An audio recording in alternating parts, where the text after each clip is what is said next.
Karon bag-o lang mi nakaabot. Gikan nagsuroy-suroy nga nato mig zoo di ay. Magikan mi mga alas 9. And then karon pa nihapit mi og palit sa ako ang bike. Short ni nga na siya padding ang sampot. Kay mag-bike daw ko may. Ayan oh. And then na ako'y gloves pod pang bike. Naapog ko'y t-shirt ay kaning bike clothes gapon brown kani akong gipili. And then na ako'y another coat for this is my coat again. And pag human na mo atog palit na mali may gamit dayon sa mga kusina. We bought this tree. I like this tree because so nice. It costs €5. And we also bought bamboo plant. It costs na €2. €2 na siya. Then kanisa candle nga humot siya. €2 po na siya. And then nagpalit pud mi og dalan sa kanang sabon sa kamot no sa CR. It costs also €3 o €2. Kalimutan ko. And then kani pud isa sa kusina gani para sa among kusina. Ay, sa among kusina. Kay angkol kusina. Ayan, nagpalit pud mi og tray para sa bugat siya.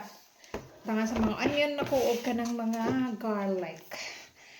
And then sa pa, we also got this nice thing. And wala kasi placemat. Nagpalit pud mi placemat. Unong kabuok. Placemat. See? Pag $1, €1 ang isa ani. See? Ay, sakto gid siya. Oh. Lipot. It's good. The size is good enough for this. Look. It's perfect. Yeah. It's perfect. Yeah, it's nice. And then nagpalit pud mi og rag. Lapagi rag. Kani siya pila man ning rag. Mag €5 running rag. And then nagpalit po mi pitsil nga. Pitsil. Malmahal ang pitsil ni kay. Malmahal ang pitsil. How much is this thing? Water jar? Oh, it's €50. This is cost. Bugat. Bugat siya. Like €50. Bugat siya. Kani po yung gapalit. Mura po yung granding tao ang moinom tubig nga kamera man duha. Palit po ni og mat. Ayan. Kaning mat, ano ni siya? But pila niya?